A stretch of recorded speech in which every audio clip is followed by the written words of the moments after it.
ৰাষ্ট্ৰীয় পথ সুৰক্ষা মাহ 2026 কামৰূপ মহানগৰ জিলা সুৰক্ষা সমিতিৰ উদ্যোগত গুৱাহাটীৰ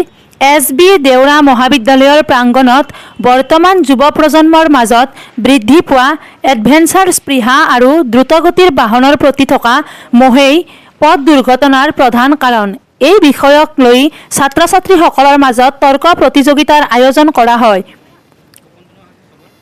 উক্ত অনুষ্ঠানত কামৰূপ জিলা পৰিবহণৰ বিষয়া গৌতম দাস উপস্থিত থাকি ছাত্ৰ-ছাত্ৰীসকলৰ মাজত পথ সুৰক্ষা সজাগতা সৃষ্টি কৰিবলৈ এক উদ্দেশ্যমূলক ভাষণ প্ৰদান কৰে। চাওক গুৱাহাটীৰ পৰা বিশ্বজিৎ চাহাৰ প্ৰতিবেদন BB আছাম লাইভ। মই সন্মানীয় গৌতম দাস দেৱক আজিৰ এই তৰ্ক প্ৰতিযোগিতাখনৰ উদ্দেশ্য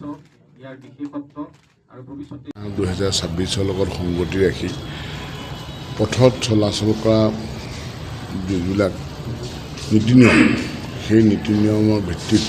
কেনেকৈ সুৰক্ষিত যাতায়াত সম্ভৱ কৰিব পাৰি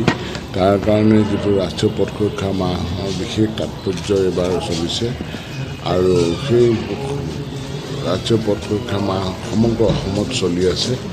আৰু ইয়াৰ জৰিয়তে পথত চলাচল কৰা পথচাৰী হওক যান বাহন ব্যৱহাৰকাৰীয়ে হওক অন্যান্য সকলো ব্যক্তিকে এটা পথত চলোতে পথ সুৰক্ষাৰ যিখিনি নীতি নিয়ম যিবিলাক তেখেতলোকৰ সুৰক্ষিত যাতায়াত ব্যৱস্থাটো কেনেকৈ সম্ভৱ কৰি তুলিব পাৰি তাৰ কাৰণে যি ভাৰত চৰকাৰ পথ পৰিবহণ মন্ত্ৰালয়ৰ নিৰ্দেশনা অসম চৰকাৰৰ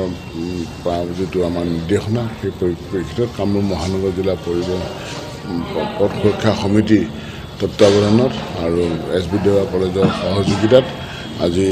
আন্তঃ মহাবিদ্যালয় আৰু আন্তঃ বিশ্ববিদ্যালয় সমূহৰ বিভিন্ন দলৰ মাজত তেওঁলোকৰ এক তৰ্ক প্ৰতিযোগিতা। ইয়াৰ বিষয়বস্তুটো হৈছে বৰ্তমান সময়ত যি পথ দুৰ্ঘটনাৰ মৃত্যুৰ সংখ্যা কেনেকৈ কমাব পাৰি তাৰ সপক্ষে আৰু বিপক্ষে যিখিনি ব্যৱস্থা আছে সেইখিনিৰ ওপৰত আজি তৰ্ক প্ৰতিযোগিতা চলিছে আৰু ইয়াৰ জৰিয়তে আচলতে আমি উঠি অহা প্ৰজন্মক কেনেকৈ আমাৰ পথ সুৰক্ষাৰ বিষয়বস্তুটো তেওঁলোকৰ মনত আৰু অন্তৰত সাজ বহাব পাৰি তাৰ কাৰণে বিশেষভাৱে এইবাৰ ব্যতিক্ৰমী কাৰ্যসূচী লোৱা হৈছে যিটো তৰ্ক প্ৰতিযোগিতা বুলি কয়। ইয়াৰ আগত অন্যান্য আমাৰ গতানুগতিক আৰ্ট কম্পিটিশ্যন শ্লোগান কম্পিটিশ্যন আৰু বিভিন্ন অন্যান্য কাৰ্যসূচী চলি থাকে কিন্তু এইবাৰ আমাৰ এক ব্যতিক্ৰমী কাৰ্যসূচী গ্ৰহণ কৰা হৈছে যিটো তৰ্ক প্ৰতিযোগিতা ডিবেট কম্পিটিশ্যন। তাৰ জৰিয়তে যিবিলাক আমাৰ সমাজত আমাৰ বিশেষকৈ ছাত্ৰ ছাত্ৰী যিবিলাক মেধাৱী ছাত্ৰ ছাত্ৰী তেওঁলোকক ইয়াত ইনভলভ হৈছে আৰু তেওঁলোকৰ জৰিয়তে আমাৰ পথ সুৰক্ষাৰ বিষয়বস্তুবিলাক অধিক জনপ্ৰিয় আৰু মানুহৰ মাজত প্ৰচাৰ কৰি ৰাইজক সুৰক্ষাৰ কাৰণে পথত সুৰক্ষিত যাতায়াত ব্যৱস্থাৰ কাৰণে এইখিনি যাতে আমি এই ৰাষ্ট্ৰীয় পথ সুৰক্ষা মাহটো সাফল্যমণ্ডিত কৰিব পাৰে তাৰ কাৰণে আমাৰ জিলা পথ সুৰক্ষা সমিতি কামৰূপ মহানগৰৰ দ্বাৰা এইটো আজি কৰিলোঁ। আজি আছিল SB দেউৰা কলেজত আমি আয়োজন কৰিছিলোঁ তৰ্ক প্ৰতিযোগিতা। তেওঁলোকে 14টা টিমে জইন কৰিছে আৰু সকলোখিনিয়ে ধুনীয়া তৰ্ক আগবঢ়াইছে আৰু সকলো তাৰ্কিকলৈ আমি এটাই অনুৰোধ কৰিছিলোঁ তেওঁলোকে তৰ্ক প্ৰতিযোগিতা কৰাৰ লগতে সেইখিনি তেওঁলোকৰ নিজৰ নিজৰ কলেজলৈ গৈ নিজৰ বন্ধু বান্ধৱীসকললৈ পথ সুৰক্ষাৰ বস্তুটো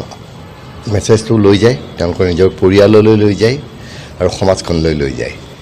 আৰু যাতে আহিবলগা দিনবোৰত আমি ৰোড এক্সিডেণ্ট হ্ৰাস কৰিব পাৰোঁ সেইটো উদ্দেশ্য লৈ আমি এই গোটেই মাহটোত বিভিন্ন ধৰণৰ কাৰ্যসূচী ৰাখিছিলোঁ। ষ্টুডেণ্ট যিখিনি তাৰ্কিক আছে গোটেইখিনি বিভিন্ন কলেজৰ শিক্ষাৰ্থী হয় তেওঁলোকে সেই ছাবজেক্টটোৰ ওপৰত নিজে পঢ়া শুনা কৰিব লগা হৈছে ষ্টাডি কৰিব লগা হৈছে কৰাৰ লগে লগে তেওঁলোকৰ সেইটো সম্যক জ্ঞান তেওঁলোকৰ বাঢ়িছে আৰু সেই জ্ঞানটো তেওঁলোকে নিজৰ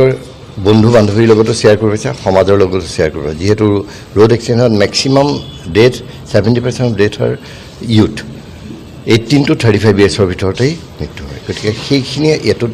বহুলভাৱে সহায় কৰিব বুলি আমি ভাবি এই পদক্ষেপটো আমি লৈছিলোঁ।